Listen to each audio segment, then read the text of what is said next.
अस्सलाम वालेकुम। दुरूद शरीफ पढ़ लें।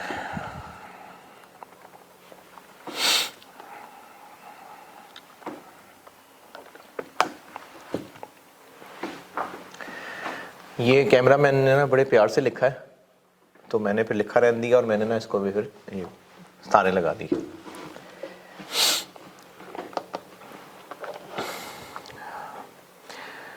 अच्छा जी, मैंने पिछली क्लास में प्रैक्टिस कराई थी और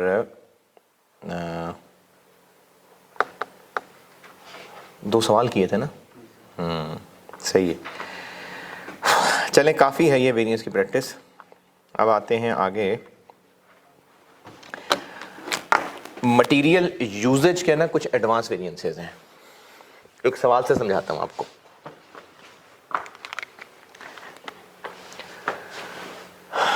मटेरियल वेरिएंसेस, रिकंसलेशन हो गया, सब हो गया। मटेरियल के कुछ एडवांस वेरिएंसेस हैं। मिसाल से समझाता हूँ। स्टैंडर्ड कार्ड में लिखा हुआ है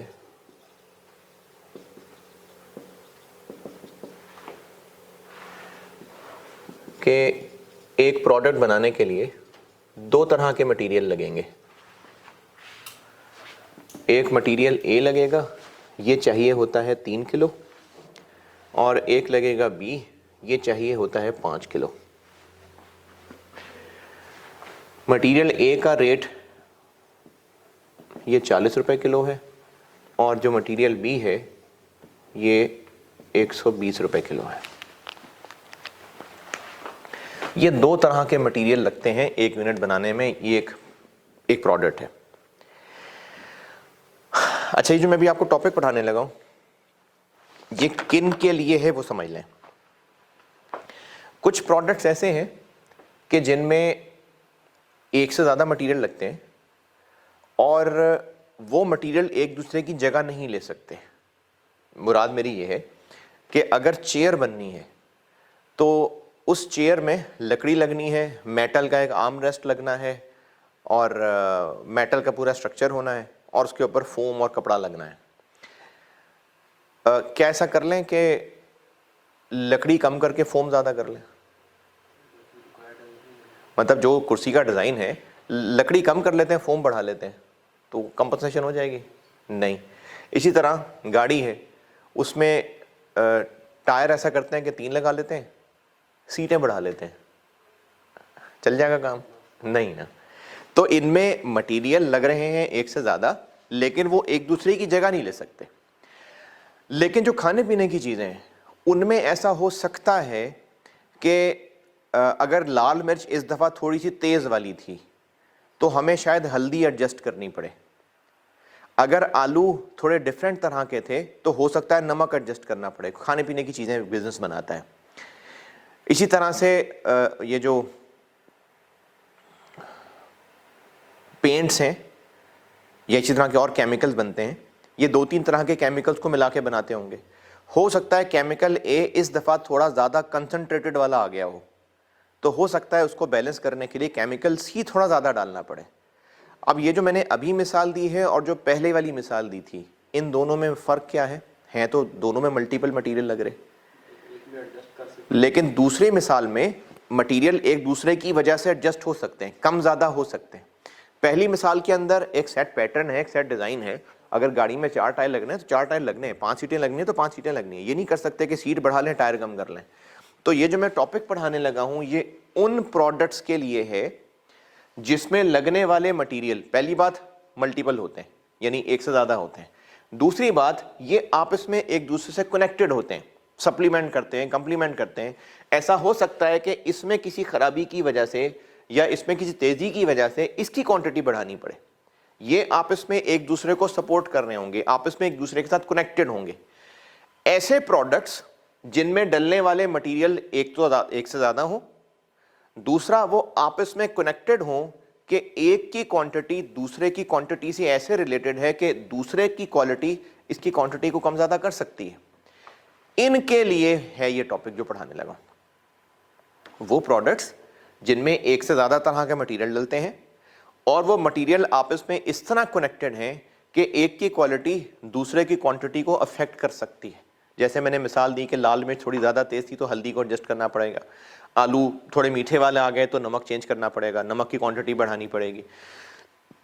जो हरी मिर्च है वो ज़्यादा तेज़ वाली आ गई इस दफ़ा तो हो सकता है धनिया एडजस्ट करना पड़े। तो बिजनेस को प्रोडक्ट में डलने वाले मटेरियल की क्वांटिटीज एडजस्ट करनी पड़ सकती है। ऐसे प्रोडक्ट्स के लिए ये आज वाला टॉपिक है। ये कहानी कुछ, अगर ये कहानी अपने अल्फाज में लिखना चाहें तो लिख लें कि मैं आज कुछ आपको ना मैं एडवांस्ड मटेरियल के वेरिएंसेस पढ़ाने लगा हूं। ये उन प्रोडक्ट्स के लिए है जिनमें 2 या 2 से ज़्यादा तरह के मटेरियल्स डलते हैं और वो आपस में मटेरियल इस तरह से रिलेटेड हैं कि एक की क्वांटिटी दूसरे की क्वालिटी से रिलेट कर रही होती है। एक मटेरियल दूसरे की वजह से थोड़ा कम ज़्यादा हो सकता है। खाने पीने की चीज़ों की मिसालें दी हैं मैंने, उन प्रोडक्ट्स के लिए है ये आज वाला टॉपिक।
ठीक है, लिखिए।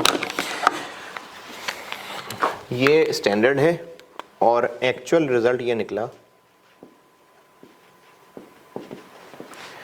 कि हमने प्रोडक्ट के बनाए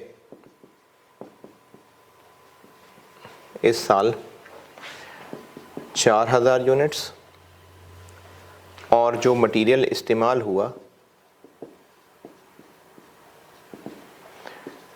ए के हुए 12,800 किलो इस्तेमाल और बी के हुए बल्कि 13,800 और बी के हुए 19,200 किलो।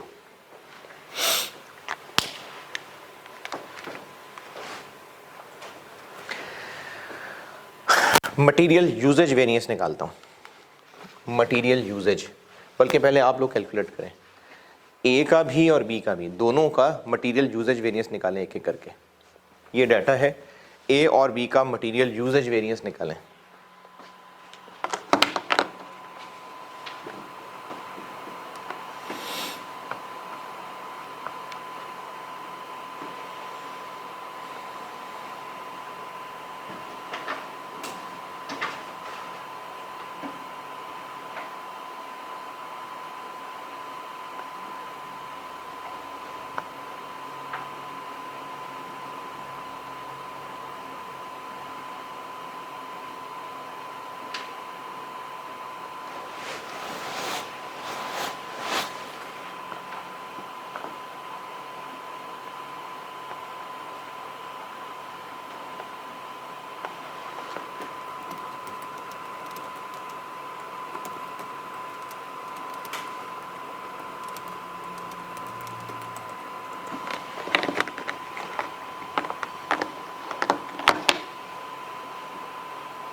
कर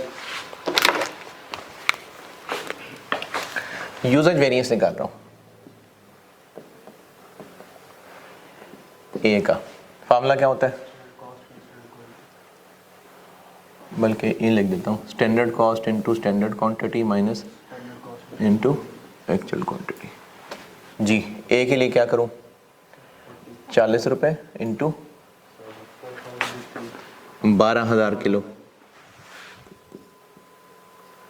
माइनस 40 रुपए इंटू एक्चुअली कितना लगा 13,800, 72,000 adverse. B 120 into 20,000 kilo minus 120 into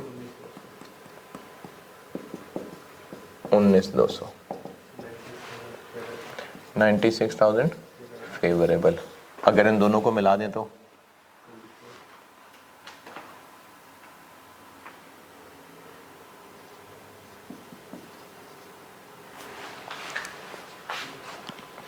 ये हो गया यूजेज वेरिएंस।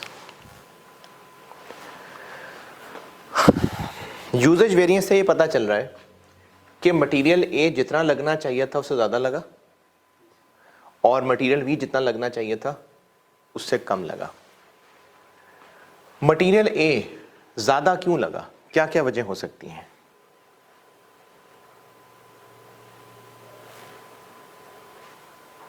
मटेरियल ए जितना लगना चाहिए था उससे ज़्यादा क्यों लग गया? लॉस हो गया, ज़्यादा ज़ाया हो गया, वर्कर्स की मिसहैंडलिंग हो सकती है, बाप का माल समझ के खुल के इस्तेमाल किया उन्होंने, और ये वजह भी हो सकती है कि बी ज़्यादा तेज़ वाला था। ये मैंने इस टॉपिक की बात ही यहीं से शुरू किया ना कि ये वो वाला प्रोडक्ट है जिसमें मटीरियल्स आपस में लिंक्ड हैं। हो सकता है बी इस दफ़ा ज़्यादा तेज़ वाला हो तो उसका असर कैंसिल करने के लिए ए ज़्यादा डालना पड़ा हो। यही वजह है कि बी कम लगा, तो ए का ज़्यादा लगना ए की अपनी वजह से भी हो सकता है और बी की वजह से भी हो सकता है। तो यूजेज वेरिएंस को हम दो हिस्सों में तोड़ने लगे हैं। इसका वो टुकड़ा जो दूसरे की वजह से है, यूजेज वेरिएंस 72 और 96 है। यूजेज वेरिएंस एडवर्स या फेवरेबल आने की वजह उस मटेरियल का अपना इस्तेमाल, उस अपने रीजंस भी हो सकते हैं और दूसरे मटेरियल की वजह भी हो सकती है। हो सकता है मटेरियल ए की ही क्वालिटी हल्की थी, मटेरियल ए के वर्कर्स ने ही ठीक तरह काम नहीं किया, या हो सकता है कि मटेरियल बी की वजह से ए ज़्यादा लगा। तो दोनों आपस में लिंक हो सकते हैं ना। तो यूजेज वेरिएंस तो यही है, लेकिन अब हम कुछ दो नए वेरिएंस पढ़ने लगे हैं जिसमें इन यूजेज वेरिएंस को हम दो हिस्सों में तोड़ने लगे हैं। एक हिस्सा, अच्छा यूजेज वेरिएंस को दो हिस्सों में तोड़ रहे हैं, इसलिए इन दोनों वेरिएंसेस में रेट कौन सा इस्तेमाल करूंगा? यूजेज वेरिएंस को तोड़ने लगे हम, स्टैंडर्ड वाला या एक्चुअल वाला? यूजेज वेरिएंस को तोड़ने लगे हैं। यूजेज वेरिएंस स्टैंडर्ड इस्तेमाल हो, हम इसको तोड़ रहे हैं तो रेट स्टैंडर्ड इस्तेमाल होगा, तभी मैंने यहां कोई एक्चुअल लिखे भी नहीं। तो यूजेज वेरिएंस को दो वेरिएंसेस में तोड़ने लगा हूं। कॉन्सेप्ट दोबारा सुने, यूजेज वेरिएंस एडवर्स या फेवरेबल आने की वजह इस मटेरियल का अपना मसला भी हो सकता है और दूसरे मटेरियल की भी वजह हो सकती है। तो यूजेज वेरिएंस को दो हिस्सों में तोड़ने लगे, एक वो हिस्सा जो इन मटेरियल्स के अपनी अपनी वजह से हुआ और दूसरा वो हिस्सा जो दूसरे की वजह से हुआ। इसके लिए एक लंबा सा टेबल बन सकता है। मैं वैसे दो अलग टेबल बनवाता हूं, मैं इसका आपको एक टेबुलर वर्किंग बताने लगा हूं। बनने को एक लंबा चौड़ा टेबल बन सकता है, लेकिन मैं पर्सनली दो अलग टेबल्स में तोड़ता हूं उसको, और जो पहला टेबल बनाने लगा हूं वो समझाता हूं। मिक्स और यील्ड वेरिएंस कहते हैं इनको, ये जो दो निकालने लगा हूं मैं। इसके लिए मैं एक टेबल बनाता हूं, वो आपको सिखाता हूं। वो टेबल कैसे बनाना है उसकी टेक्निक भी सिखा देता हूं, कॉन्सेप्ट भी सिखाता हूं। ए और बी, एसक्यू कैसे निकाला, 12,000 और 20,000, हाँ, तो जैसे SQ निकालते हैं वैसे ही निकालेंगे 12,000 और 20,000। इसके साथ मैं एक और टर्म लिख रहा हूँ SQ इन SM। इससे मेरी मुराद ये है कि अगर इसमें डलने वाले मटेरियल्स ने एक दूसरे को भी साथ सपोर्ट करना है तो फिर इनकी एक आपस की रेशो भी होगी।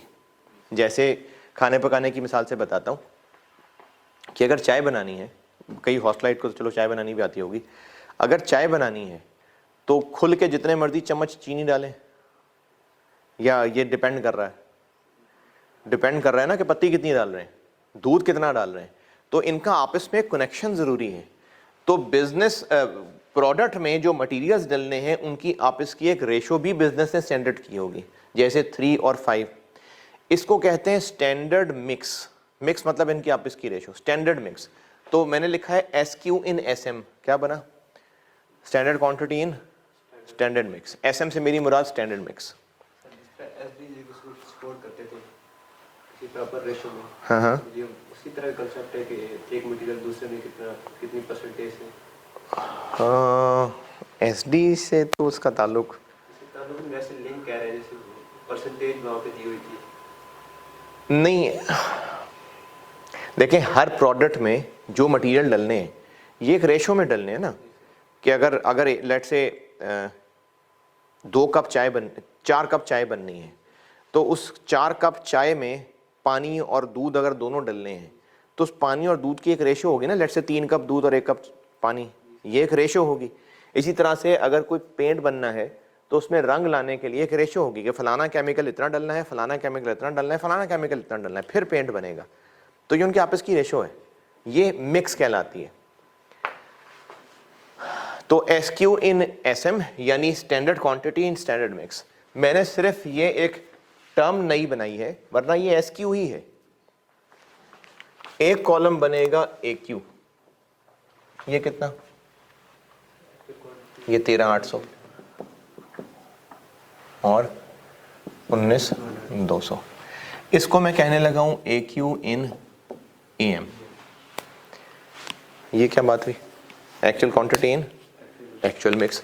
ये जो एक्चुअल मैंने क्वांटिटी यहां लिखी हुई है, इनका आपस में क्या रेशो है? ये वाला नहीं, जो असल में हुआ एक्चुअल मिक्स।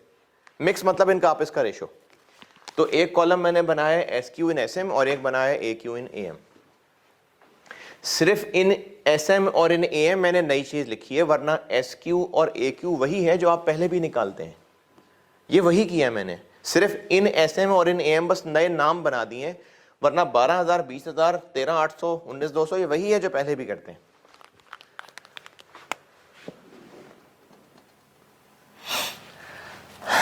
इनका करेंगे टोटल 32,000, 33,000।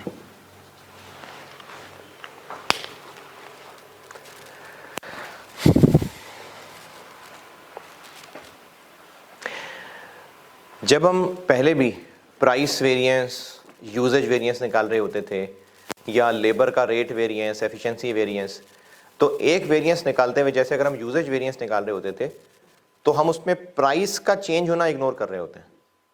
यानी कि हम देखना चाह रहे होते हैं कि यूजेज में क्या मसला हुआ, तो प्राइस वेरिएंस हम स्टैंडर्ड प्राइस चेंज को इग्नोर करके स्टैंडर्ड कॉस्ट यूज करते हैं, क्योंकि अगर यहाँ पर एक्चुअल कॉस्ट यूज कर ली तो प्राइस का चेंज होने का इफेक्ट भी आ जाएगा।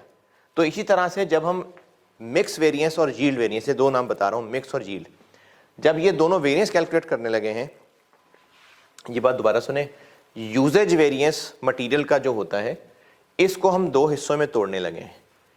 इस 72 में से कितना पोर्शन A की अपनी वजह से है और कितना B की वजह से है।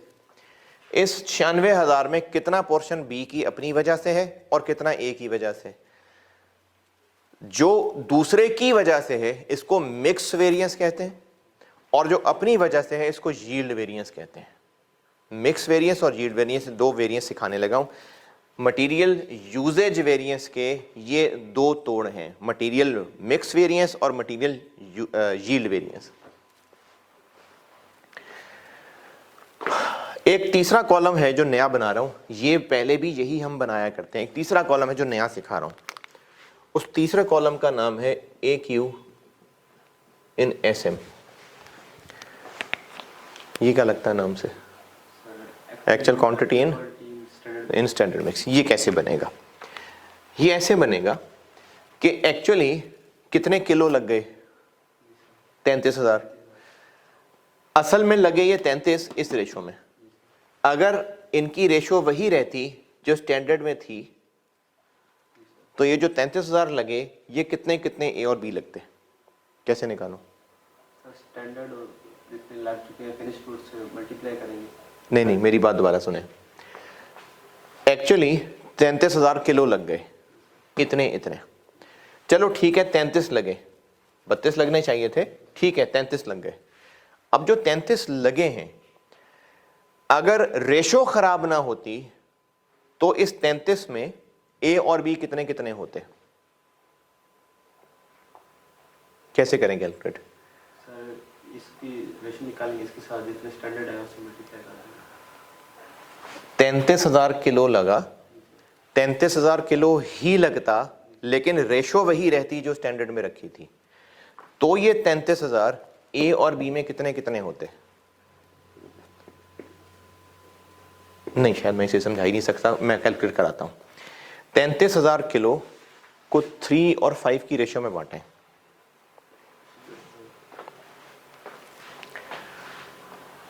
यानी 3/8 और 5/8।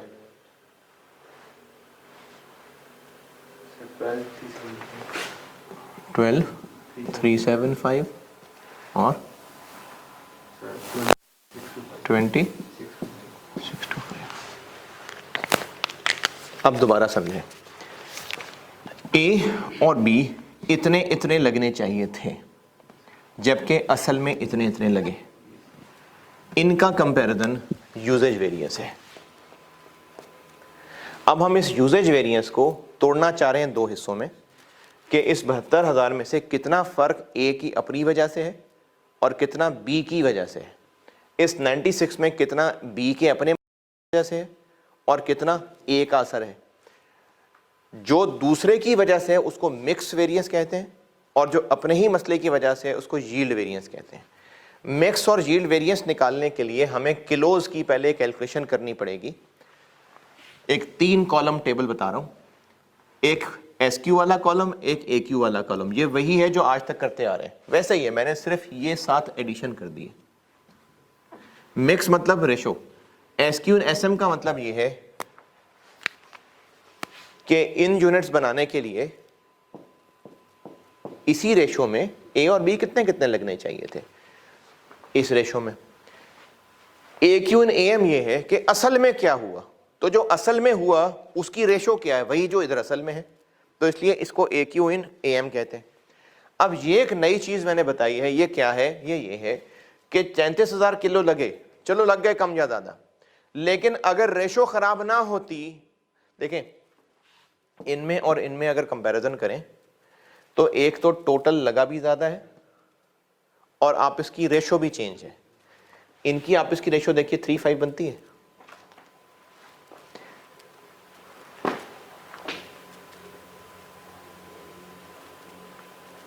यानी अगर 32 को 3 और 5 की रेशो में बांटें तो क्या इतना बनता है? नहीं बनता ना, ये अभी तो बांटा है 32 सॉरी 33, नहीं बनता ना, इतना बनता है। तो यूजेज वेरिएंस इस वजह से भी आया कि 32 की जगह 33 लग गए और इस वजह से भी आया कि रेशो 3 और 5 ना रह सकी। इस कॉलम में हमने क्या किया है कि जितने लगने थे लग गए। उन 33,000 में अगर रेशो वही 3:5 की रहती तो फिर ए और बी कितने कितने लगते। इसको कहते हैं A Q in S M, actual quantity in standard mix.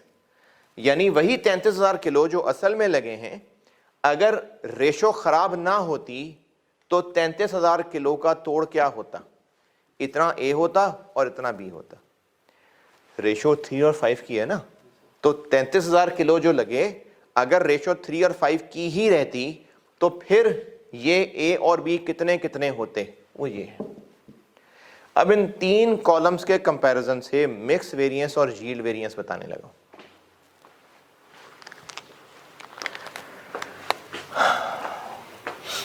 एक टेबल ये है, और उसके बाद जो आप टेबल बनाने लगा हूँ वो टेबल कह लें, वैसे फार्मूला कह लें, टेबल बेसिकली मैं इसी को कहूँगा। ये ज़रूरी चीज़ है। एक बार ये आपने सही बना लिया तो आगे तो फार्मूले हैं जो लगाने।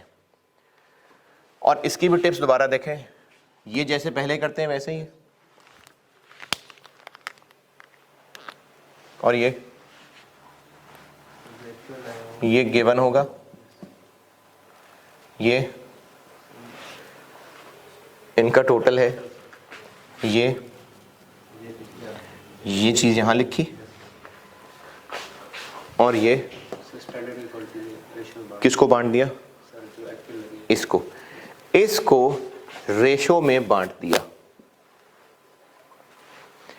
किसकी रेशो में बांट दिया, स्टैंडर्ड कार्ड वाली रेशो में। लेकिन एक मसलत की वजह से मैं आपको ये नहीं कहूँगा कि स्टैंडर्ड की रेशो में बांटा, मैं आपको कहूँगा इन रेशो ऑफ कॉलम 1 मैं इसको कह रहा हूँ, ये 2 है, ये 3 है। ये टेबल बनाने का तरीका दोबारा देखिए, ये वही है जैसे पहले करते हैं।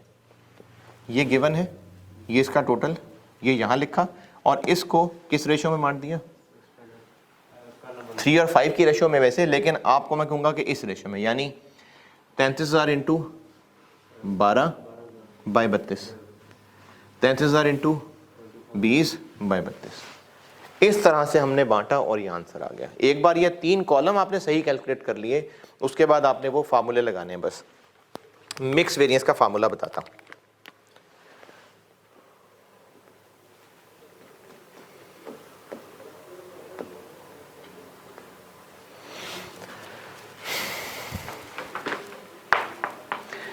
मिक्स वेरिएंस का फार्मूला ये है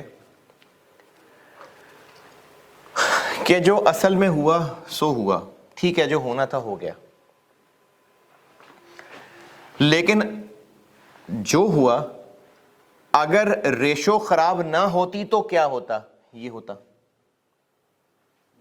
दोबारा, मिक्स वेरिएंस ये है कि जितना मटेरियल लगना था चलो लग गया, हो गया जो होना था, ठीक है, ज्यादा लग गया कोई बात नहीं, लेकिन जो ज्यादा लगा चलो ठीक है उतना ही लगता, लेकिन अगर उसी रेशो में लगता जो लगना चाहिए था तो इतना लगता, जबकि लगा इतना। इन 2 कॉलम में फर्क किस वजह से है, ये तो 33 है, ये भी 33 है, फर्क किस वजह से आ रहा है, नहीं ये 33 तो लिखा है मैंने, फर्क किस वजह से आया है इनमें, रेशो का ना। इसको मिक्स वेरिएंस कहते हैं कि ये जो 33,000 लगे, लग गए ज्यादा, इस रेशो में लगे, जबकि अगर रेशो स्टैंडर्ड वाली ही मेंटेन रह पाती तो इतने इतने लगने चाहिए थे। तो इस दोनों कॉलम्स का फर्क किस वजह से हुआ, रेशो खराब होने की वजह से ना। इसको मिक्स वेरिएंस कहते हैं। फार्मूला बन जाएगा SQ नहीं, SQ नहीं sorry, AQ in SM minus AQ in AM, और रुपए से मल्टीप्लाई करने के लिए इनटू स्टैंडर्ड कॉस्ट। ये होता है मिक्स वेरिएंस का फार्मूला।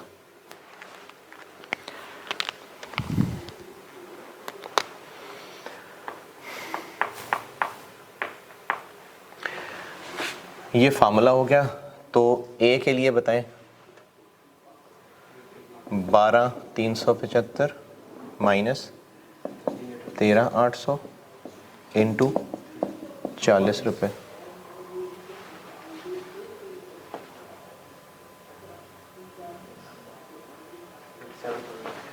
57,000 एडवर्स। और B के लिए 20,625 माइनस 19,200 इंटू 120, 171,000 फेवरेबल। टोटल भी कर दें चले इनका, 114। ये है mix variance, AQ in SM minus AQ in AM और स्टैंडर्ड रेट से मल्टीप्लाई। मिक्स वेरिएंस ये बता रहा है कि जितना भी ए और बी लगा, चलो जितना लगना था लग गया, अगर रेशो ना खराब होती तो 33 इतना इतना लगता, जबकि लग इतना गया। तो इन दोनों में फर्क टोटल का नहीं है, किस चीज का है? मिक्स का ना, तो इसलिए इसको मिक्स वेरिएंस कहते हैं। A Q in S M minus A Q in A M. और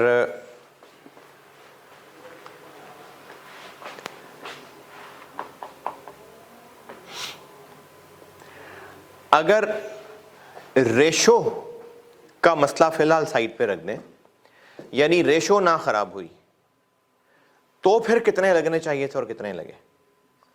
इनमें से कौन सा कॉलम है जिसमें हम रेशो का खराब होना इग्नोर कर रहे हैं? रेशो का खराब होना जिसमें इग्नोर हो रहा है 1 और 3, क्योंकि इसमें भी हमने रेशो स्टैंडर्ड वाली यूज की है और इसमें भी स्टैंडर्ड वाली यूज की है। तो अगर रेशो खराब ना होती, इतना लगना चाहिए था, इतना लगा, क्योंकि असल में तो लगा है इतना, और ये दो वजहों से है। वैसे भी मटेरियल खराब ज्यादा लगा और रेशो भी खराब हुई। तो मिक्स वेरिएंस में हमने ये देखा कि चलो जो लगना था लग गया, रेशो खराब ना होती तो क्या होता। ये मिक्स वेरिएंस है। और अब हम यील्ड वेरिएंस ये देखने लगे हैं कि रेशो का खराब होना फिलहाल इग्नोर कर दें, बस ये देखें कि 32 लगना चाहिए था, 33 लगा। इसको इससे कंपेयर क्यों ना करूं? क्योंकि रेशो की खराबी का इफेक्ट भी आ रहा है, और इफेक्ट यही तो यूजेज वेरिएंस था। अब हमने इसको दो में तोड़ना है। तो यील्ड वेरिएंस, यील्ड वेरिएंस ये है कि रेशो का खराब होना इग्नोर कर दें, यानी रेशो उतनी ही रहती जितनी सोची थी, तो फिर इतना लगना चाहिए था, इतना लगा। इसको कहते हैं यील्ड वेरिएंस। और फार्मूला होता है इसका S Q in S M minus A Q in S M standard cost. और इसका आंसर निकालने अगर, तो ए का यील्ड वेरिएंस बनता है 12,000 माइनस 12,375 इंटू 40 रुपये।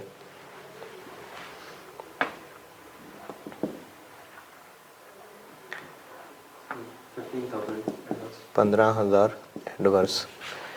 और बी का बनता है 20,000 माइनस 20,625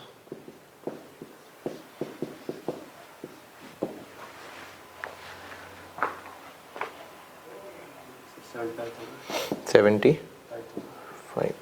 पॉजिटिव, नेगेटिव नहीं है। और इनको सम कर दें अगर 90।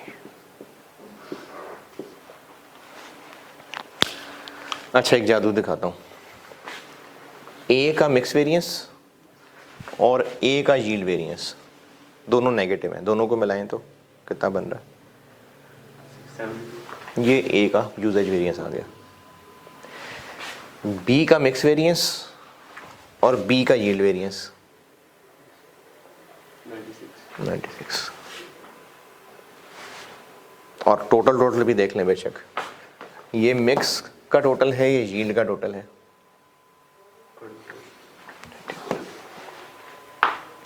तो मिक्स और यील्ड वेरिएंस यूजेज वेरिएंस के दो टुकड़े हैं, क्योंकि यूजेज वेरिएंस एडवर्स या फेवरेबल आने का रीजन मटेरियल की अपनी वजह भी हो सकती है और दूसरे की वजह भी हो सकती है। तो कितना अपनी वजह से है इसको यील्ड वेरिएंस कहते हैं, और कितना दूसरे की वजह से है इसको मिक्स वेरिएंस कहते हैं। फार्मूला ये है। तरीका, 3 कॉलम्स का एक टेबल बनाएंगे जिसमें हम किलोज लिख रहे होंगे। एक बार ये सही करके बना लिया तो फिर ये फार्मूले में तो सिर्फ इन्हीं को पुट करना है। एसक्यू वाला कॉलम, ये एनएसएम बस एक्स्ट्रा नाम लिखा है, वरना एसक्यू वाला कॉलम वही एसक्यू है जो आज तक निकालते आ रहे हैं। एक्यू वाला कॉलम ये आपको गिवन है, इसका टोटल यहां लिखें और इसको इसकी रेशो में बांट लें।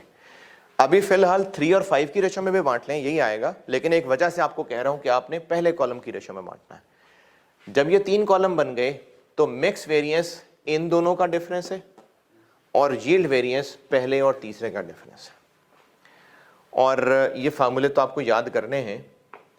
मैंने वैसे ही जो खुद याद रखने का तरीका रखा हुआ बताता हूँ, अगर आपको काम का लगे तो याद रख लें। वैसे तो हर एक का अपना अपना बन सकता है, ऐसी मुझे याद रहने में आसानी होती है। इसके लिए मैंने याद रखा हुआ है 32-13, 32-13, 32-13। और मिक्स और यील्ड में से एम पहले आता है कि यील्ड पहले, वाई पहले आता है? एम पहले आता है। तो ये मिक्स है और ये वाई है। 32-13 यानी 3 - 2, 3 - 2, और यील्ड वेरिएंस का 1 - 3। तो आप जैसे मर्जी याद रख लें, ये तो मैंने आपको बताया, मैंने 32-13 करके याद रखा हुआ। अभी मैं जब आपको पढ़ा रहा था ना और फार्मूला लिख रहा था तो मेरे ध्यान में 32-13 ही चल रहा था कि 3 - 2 करना है और 1 - 3 करना है। एस क्यू वाला कॉलम, ए क्यू वाला कॉलम, और फिर इस टोटल को यहाँ लिखा और इस टोटल को पहले कॉलम की रेशियो में बांट दिया। एक बार ये तीनों कॉलम बंट गए, फिर मिक्स और यील्ड वेरिएंस का फार्मूला लगेगा।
नोट्स का जो आखिरी पेज है,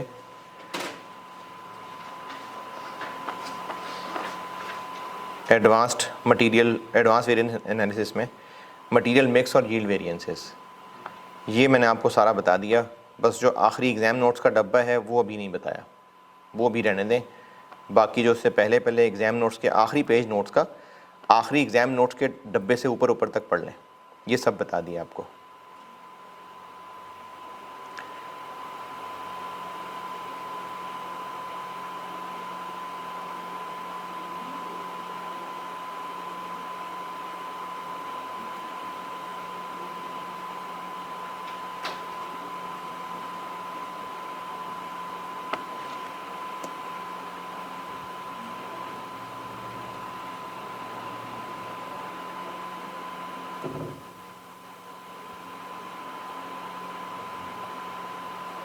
ठीक है, नोटेड, पढ़ लिया।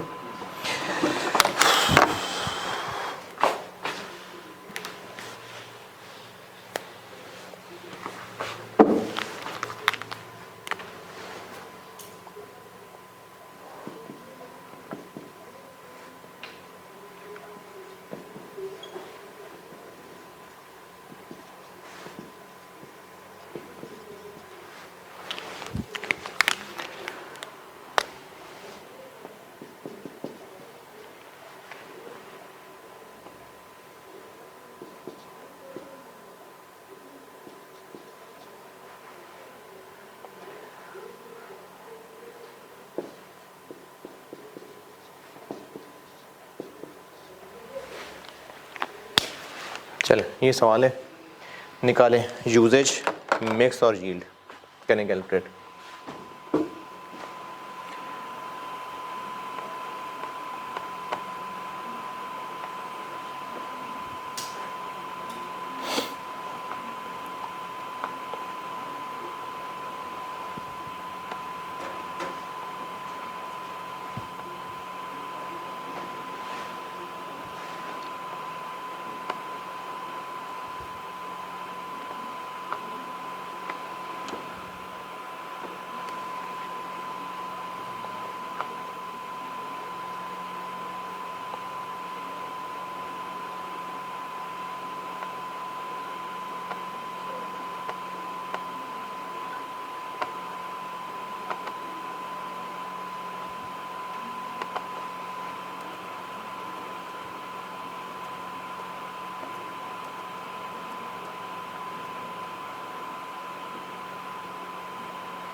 गलत हो गया, कैसे पता गलत हो गया?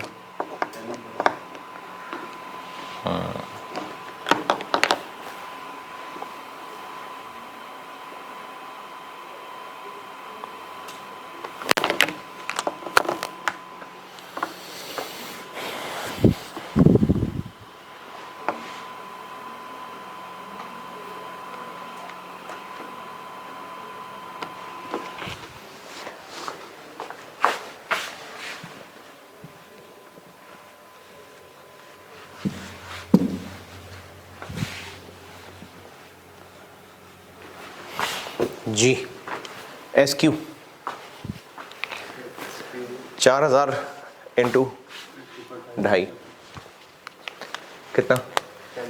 10,000 और 4000 इंटू 5 20,000, ये हो गया 30।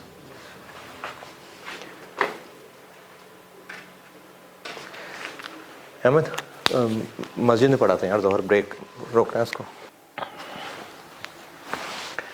एक्चुअल क्वांटिटी इन एक्चुअल मटेरियल मिक्स, ये जो गिवन है 10,900 और 22,400 कितना हो गया टोटल? 33,300। इसी 33,300 को यहाँ लिख दिया,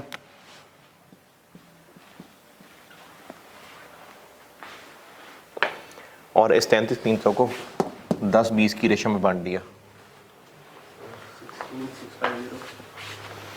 16,650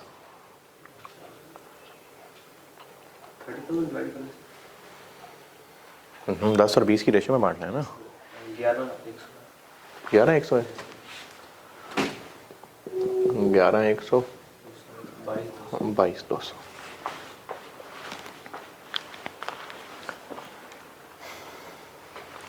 ये टोटल यहाँ पर, इसको इस रेशो में बांटना है। अब इनसे ये वेरिएंस निकालने हैं।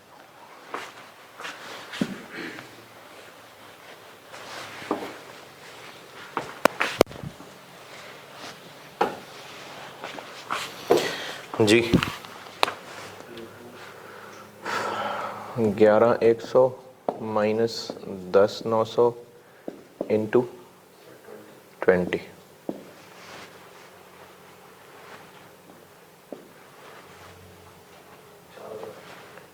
4,000 positive. 22,200 minus 22,400 into 25, 5,000 negative, 1,000 negative. 10,000 minus 11,100 into 20, 22,000 negative. और 20,000 minus 22,200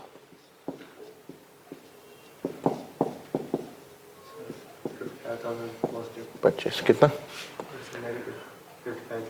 55,000 negative, 77,000 negative. Usage variance भी चेक कर लेते हैं।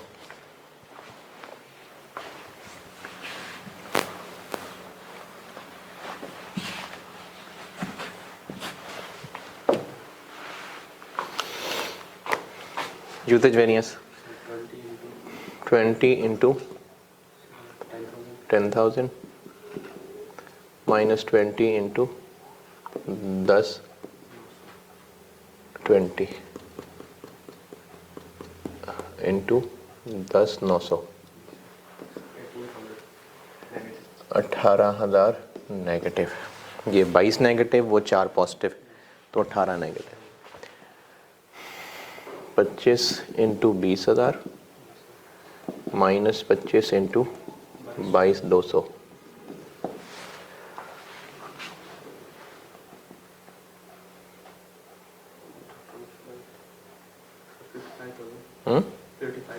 55। फिर ये गलत बताया, या फिर उधर कुछ गड़बड़ है? मेरा भी यहाँ तक तकरीबन सारा सेम ही है 20,000। फिर इनमें से कुछ फिगर्स गड़बड़ हुई हैं।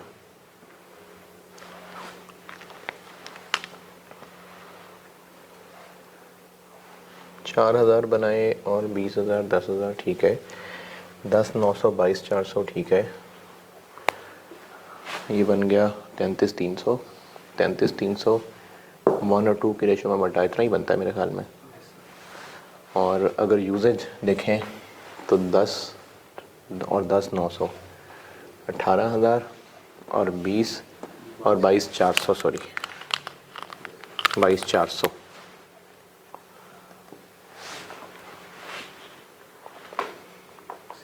60,000 है ना।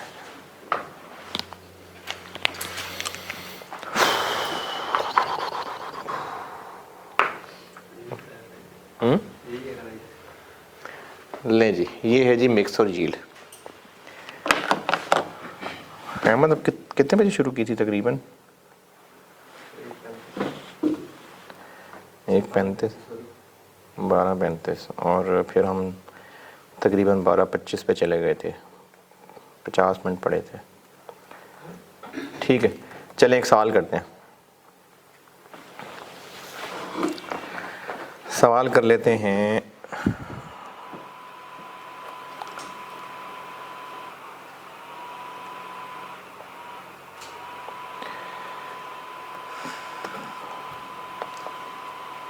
लेटेस्ट,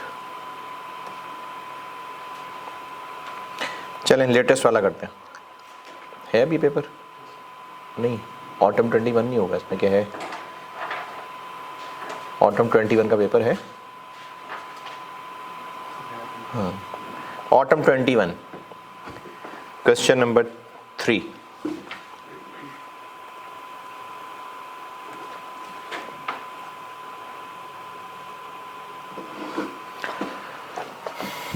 पढ़ लीजिए, करते हैं बोर्ड पे।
पढ़ लिया।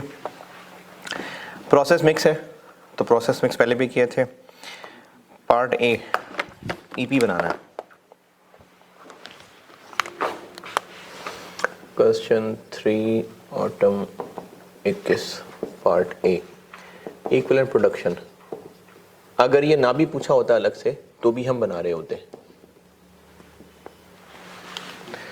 अब इसके लिए आपको पहले क्वांटिटी स्केड्यूल बनाना पड़ता है, और क्वांटिटी स्केड्यूल बनाने में दिक्कत ये है कि इनपुट नहीं पता।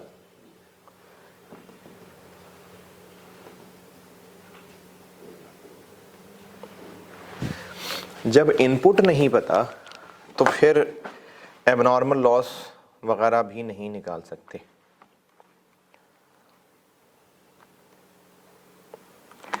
और लॉस की ऐसा कोई परसेंटेज भी नहीं है, लॉस का सवाल में जिक्र नहीं है। तो फिर हम वो opening working process, closing working process वाले तरीके से तो नहीं आ सकते। और भी एक तरीका था, सेल्स दी हुई है तो फिनिश गुड्स वाले से निकाल लेते हैं। ओपनिंग फिनिश गुड्स, ये पहले भी एक दफ़ा किया था सवाल में, प्रोसेस ही के सवाल था शायद। ओपनिंग फिनिश गुड्स कितनी? 12,000। सेल कितनी है? 1200। ओपनिंग फिनिश गुड्स सेल कितनी? 12,500। क्लोजिंग फिनिश गुड्स कितनी? 1,500। तो यहाँ से हमारे पास प्रोडक्शन यानी आउटपुट निकल आएगा। उल्टा चल रहे हैं तो ये माइनस है, ये प्लस है।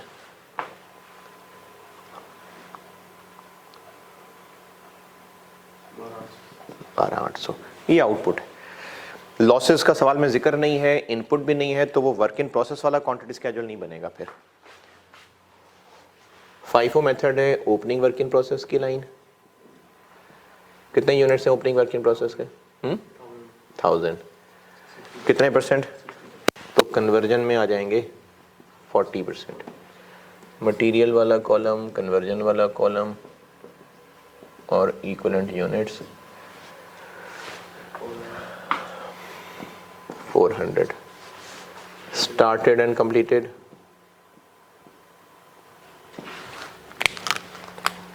आउटपुट माइनस ओपनिंग 11,800, और ये दोनों में पूरे पूरे आएंगे।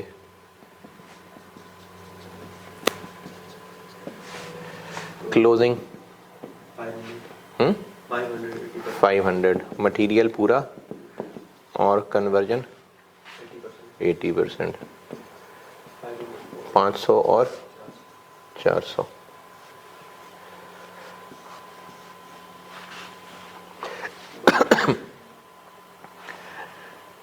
बारह 300 और 12,600। ये हो गया जी ईपी। ठीक है।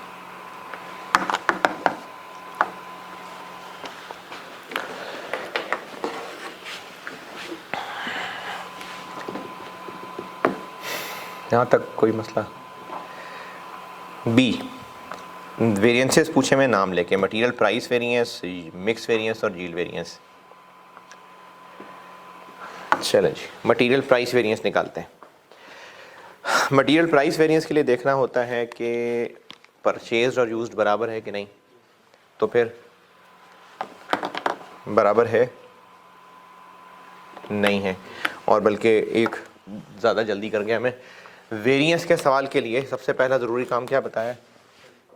Standard card. स्टैंडर्ड कार्ड बनाते हैं।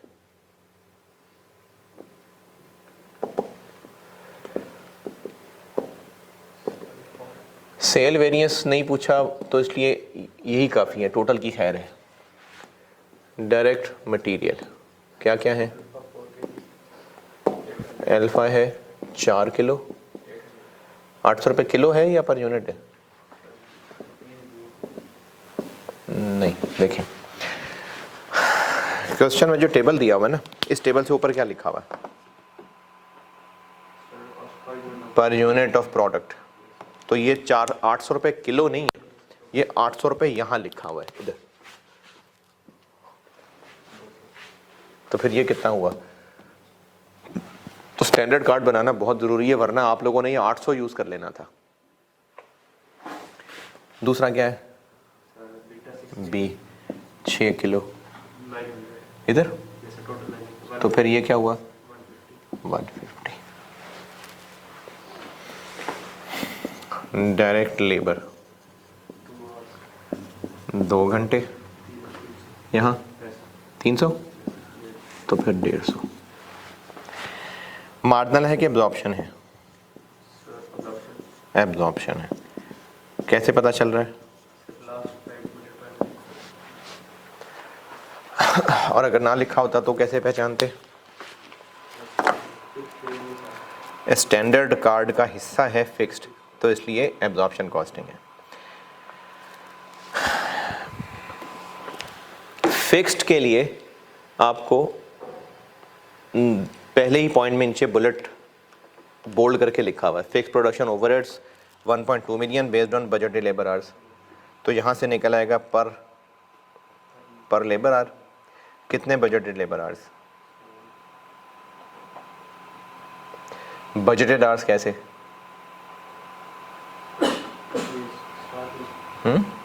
बजटेड आवर्स कैसे निकालते हैं? बजटेड आवर्स क्या होते हैं? तो कितने? हाँ,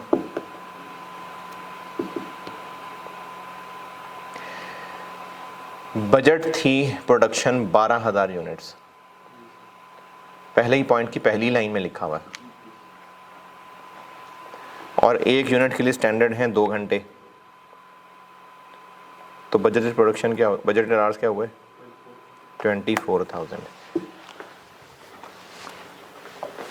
चूंकि ये लेबर से लिंक्ड है तो यहाँ भी 2 घंटे और यहाँ भी 2 घंटे, और फिक्स्ड OAR के लिए बारे में हमें पता है कि 12 लाख बजटेड फिक्स्ड ओवरहेड्स हैं और बजटेड लेबर आवर्स हैं 24,000।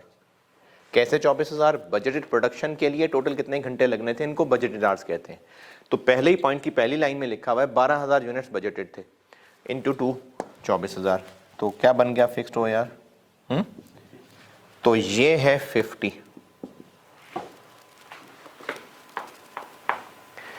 आपको ये दिया हुआ है इन दोनों का टोटल कितना, 260 आप यहां से ये निकालें, कैसे निकालें?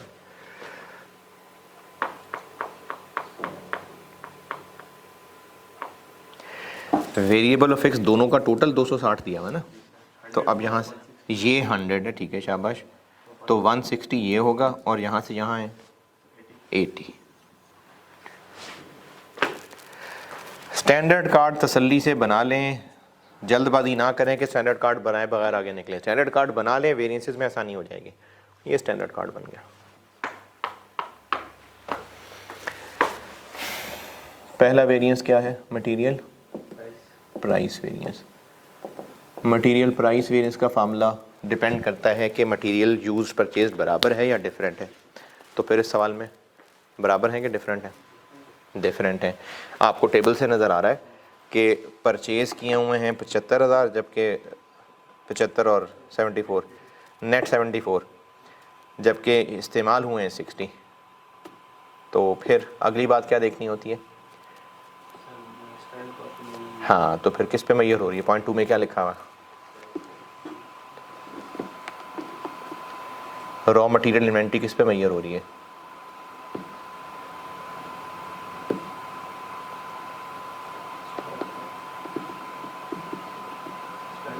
FIFO पे।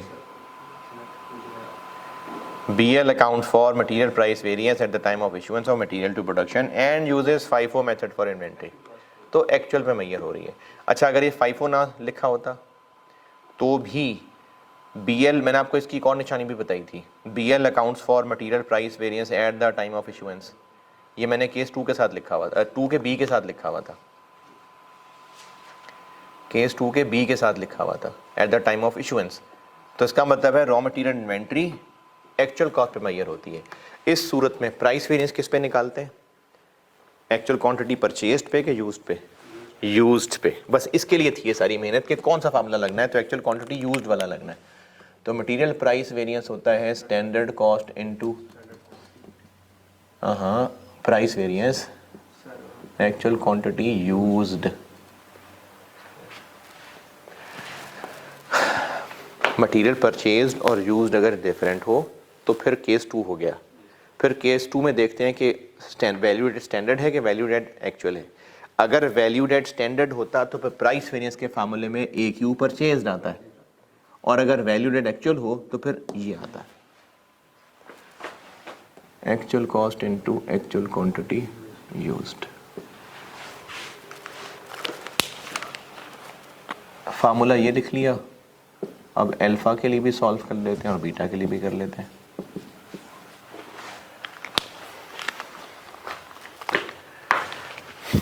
हाँ जी, अल्फा के लिए स्टैंडर्ड कॉस्ट कितनी 200 इनटू एक्चुअल कितने किलो इस्तेमाल हुए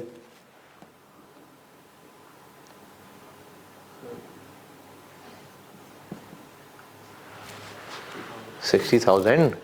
क्या हो गया 60,000 हुए ना इस्तेमाल। मटेरियल इस्तेमाल हुआ है तो प्रोडक्शन को इशू हो रहा है तो ये इस्तेमाल है ना, इनटू 60,000 माइनस ये काम पहले भी एक सवाल में कर चुके, कैसे निकालें। FIFO मेथड है।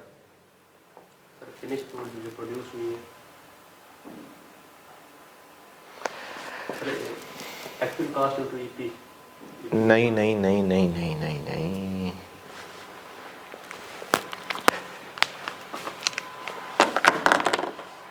FIFO मेथड है। ये 60,000 कौन से वाले में से इस्तेमाल हुआ होगा। FIFO method raw material consumed निकाल रहा हूँ, रॉ मटेरियल कॉस्ट। ये पहले उस दिन सीमा इंटरप्राइजेस का सवाल किया था, ऐसे ही किया था नहीं है। मटेरियल प्राइस वेरिएंस निकालना है, ये होता है actual material cost, actual material consumed, तो वो स्टेबल से निकलेगा ना। FIFO मेथड है।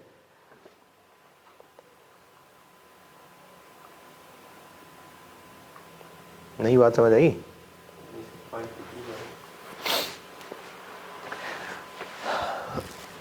ये बात हो रही है मटेरियल की, मटेरियल अल्फा की बात कर रहा हूं पहले, क्योंकि दो है ना तो दोनों के लिए अलग अलग निकलेगा। ये क्या चीज है,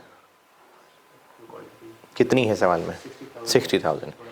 उन 60,000 को स्टैंडर्ड कॉस्ट से मल्टीप्लाई किया। ये आगे क्या करना है, इन 60,000 की एक्चुअल कॉस्ट निकालनी है ना कि असल में ये कौन से वाले थे, तो कैसे पता चलेगा।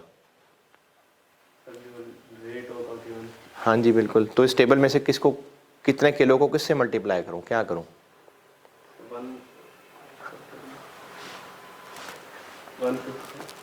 अल्फा देखो, अल्फा सारा 195 होगा। FIFO मेथड है।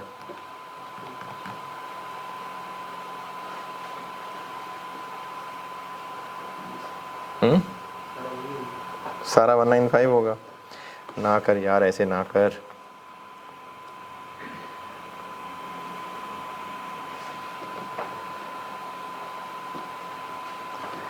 FIFO मेथड कौन सा मटेरियल पहले इस्तेमाल होता है। हाँ जी, तो पहले कौन सा है जो इस्तेमाल करूं मैं, पहले वो 2000 इस्तेमाल होगा।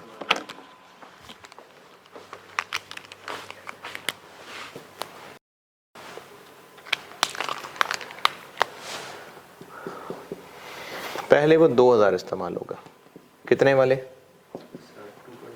220 वाले, फिर 3000। कैसे 3000, उनमें से वापस हो गए 190 और बाकी कितने बाकी 55, ये 195 वाले।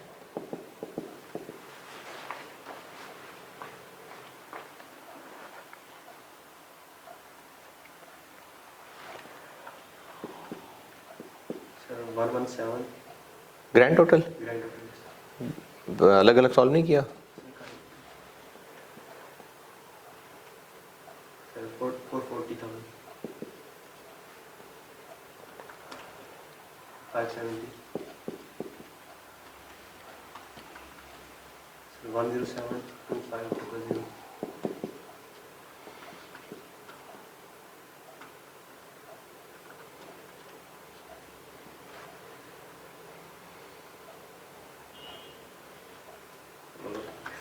गलत है। नहीं सर, सर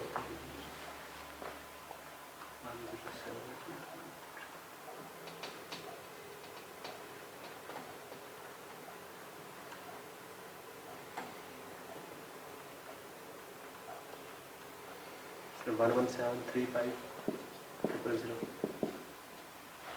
पक्की बात है।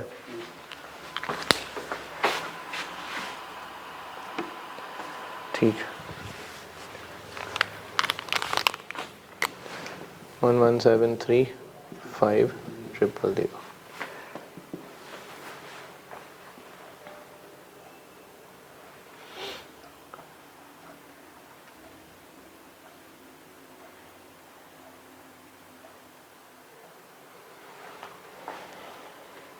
265 एडवर्स की फेवरेबल 265।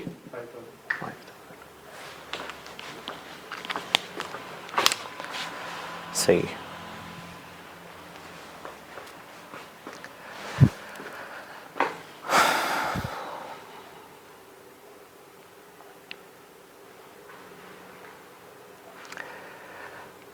चलो इसको मैं कल पूरा करता हूँ। अभी वो जो मेरा जवान है बैठा है ना, थोड़ा सा घबरा गया। कल करते हैं उसको पूरा। कल इसको मैं यहीं से कंटिन्यू करता हूँ कल क्लास के अंदर। ठीक है, अल्लाह हाफिज़।